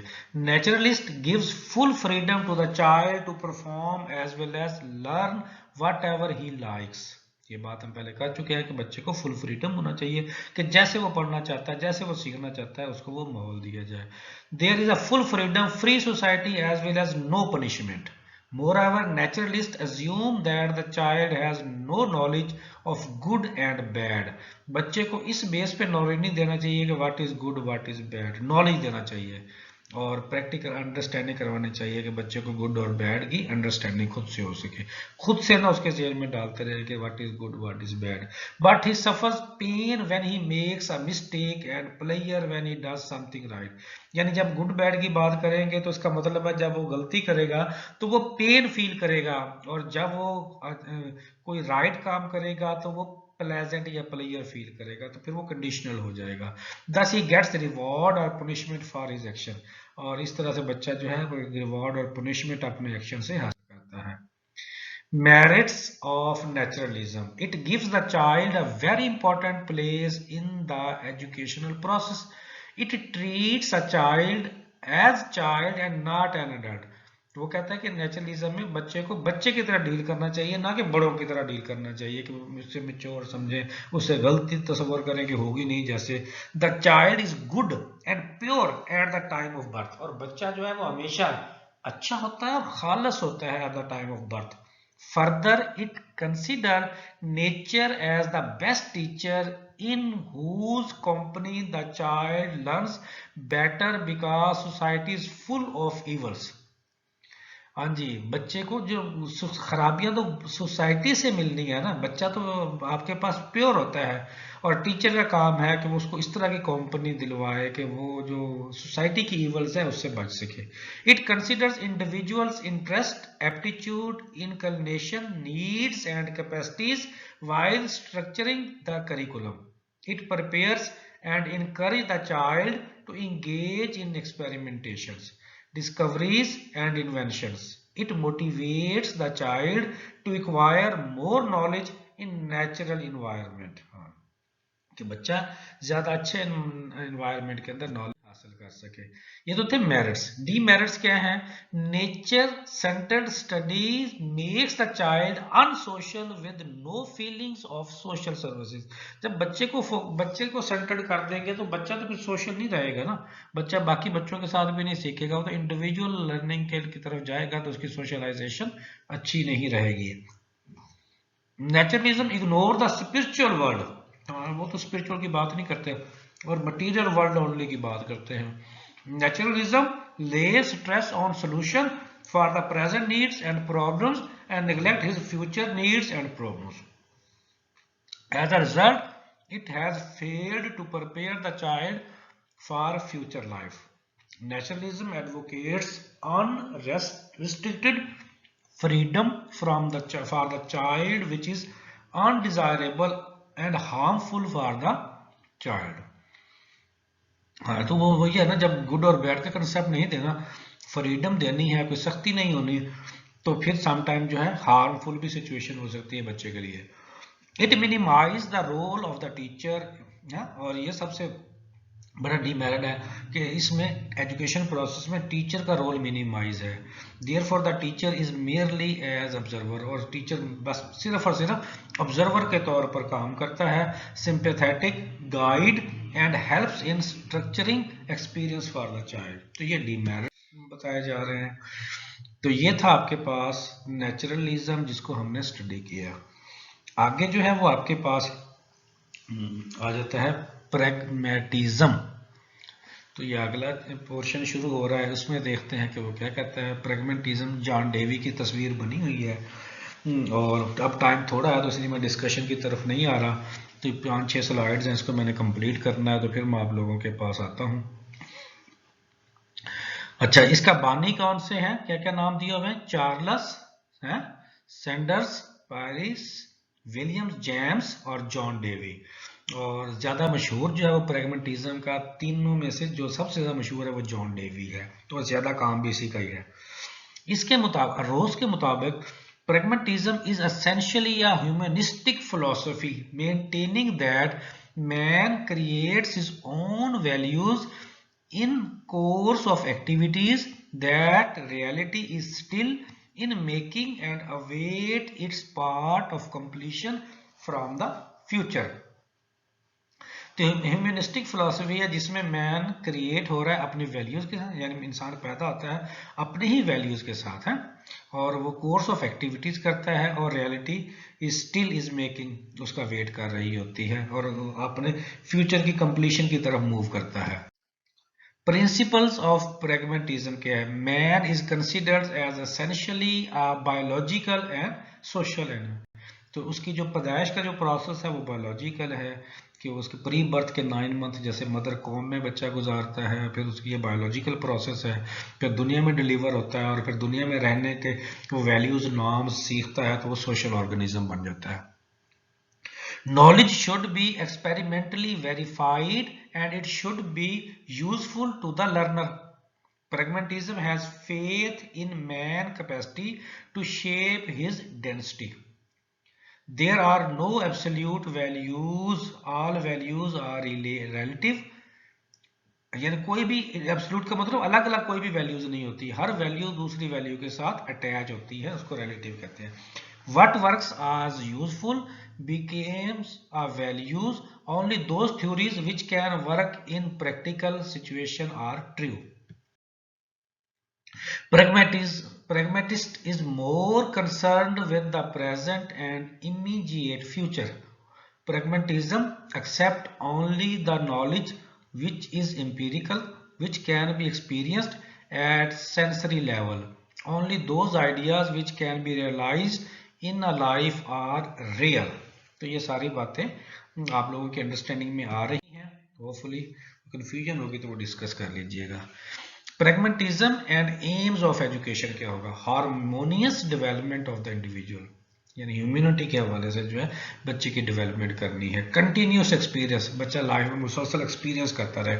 यह pragmatism learning by doing वाली theory है. Social efficiency, कि socially बच्चे की efficiency जो बढ़नी चाहिए. मेथड ऑफ टीचिंग क्या है जी? Principles of progressive learning, principle of learning by doing, principle of integration, in minute level पे चीजों को अंडरस्टैंड करना. ये तो था प्रेगमेटिज्म. और लास्ट आपके पास फिलॉसफी आ जाती है एग्जिस्टेंशियलिज्म. ठीक, चार थी. नेचुरलिज्म अलग से है, वो इन चार में से नहीं है, वो इनका ब्लेंड है. तो एक्चुअली आपके पास वही है. हमने सबसे पहले आइडियलिज्म पढ़ी, फिर रियलिज्म पढ़ी, अभी हमने तीसरी प्रेगमेटिज्म पढ़ी, और चौथी आपके पास क्या है? एग्जिस्टेंशियलिज्म. नेचुरलिज्म जो हमने पढ़ी वो इन चारों से अलग से है. अच्छा, एग्जिस्टेंशियलिज्म क्या है जी? यूरोपियन फिलोसफी है आफ्टर वर्ल्ड सेकंड. जब देखो ना, ये इसके बैकग्राउंड ये है कि जब दूसरी जंग अजीम हुई तो बहुत ज़्यादा तबाही हुई, बेशुमार इंसान जो है वो मर गए, दुनिया से चले गए, और एक अना की वजह से, जिद की वजह से है मुल्कों की, तो इतने सारी अवाम की जानों का ज़िया जो है वो किया गया, और इंसान को कीड़े मकोड़ों की तरह तबाह फना कर दिया गया, एटम बम गिराए गए. उसके बाद फिर ये थ्योरी आई एग्जिस्टेंशियलिज्म, और कहा गया कि इंसान का वजूद का एहतराम करें, उसको वैल्यू दें, उसको एहतराम दें, उसको ज़िंदगी एक बार मिलती है, उसको ज़िंदगी गुजारने दें. इसके एक्सपोनेंट कौन से हैं? मैक्साइन ग्राइंस, जॉर्ज किलर, वैन क्लेव मॉरिस. तो ये ज़्यादा जो है वो जॉर्ज किलर जो है वो मशहूर है. प्रिंसिपल क्या है? Existence precedes essence, no inborn human nature. कहता है ह्यूमन नेचर जो है नो इनबॉर्न नहीं होती. Centre of existence is man rather than truth and law. बच्चा या इंसान सेंटर है, ट्रूथ और कानून वो नहीं है कि सच्चाई को, कानून को आप पहले लागू करें और इंसान के ऊपर लागू करें. ये कहता ठीक नहीं है. ये वर्ल्ड वार की वजह से कहा गया था कि लॉज की वजह से, सच झूठ की वजह से, गलत सही की बेस के ऊपर अपने इंसानों की तबाही फेर दी, तो उस वजह से फिर ये थ्योरी आई थी. Man is the maker and master of the culture. Man की वजह से कल्चर डेवलप होता है. Man impose a meaning on his और हर यूनिवर्स. मैन का ही वजूद जो है वो मतलब मुहैया करता है यूनिवर्स को. We are born and exist and then we ourselves freely determine our essence. Existentialism and curriculum. Last slides हमारी चल रही हैं. Curriculum would avoid systematic knowledge or structured. वो आपने पीछे कहा था ना, आइडियलिज्म और रियलिज्म में कि जो करिकुलम वो स्ट्रक्चर्ड होना चाहिए. एग्जिस्टेंशियलिज्म में वो कहता है कोई स्ट्रक्चर्ड डिसिप्लिन नहीं होना, वो करिकुलम नहीं होना चाहिए. आपके पास जो है करिकुलम जो है वो बच्चे के हिसाब से होना चाहिए. Student are free to select from many available learning situation. जो बहुत सारी लर्निंग सिचुएशंस हैं, बच्चे को इख्तियार होना चाहिए कि उनमें से कौन सी सिचुएशंस को अवेल करता है. The learners choice the knowledge they wish to pose. Existentialism and education.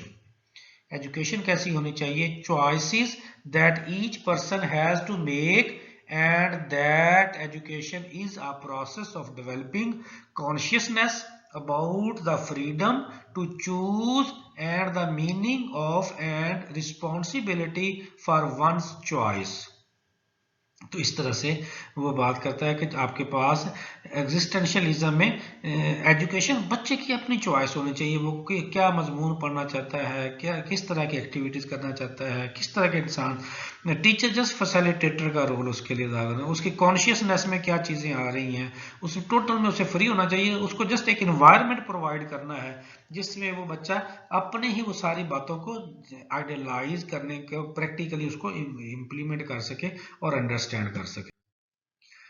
Teacher कैसा होना चाहिए, वो हम पे जैसे पहले बात कर, जो teacher cultivate personal choice and individual self definition. Teacher जो है उसकी बच्चे की पर्सनल चॉइस होनी चाहिए और सेल्फ डेफिनेशन होनी चाहिए। बच्चे यदि वो टीचर सेंटर्ड नहीं होना चाहिए, स्टूडेंट सेंटर्ड होना चाहिए। टीचर फैसिलिटेटर का रोल अदा करना चाहिए।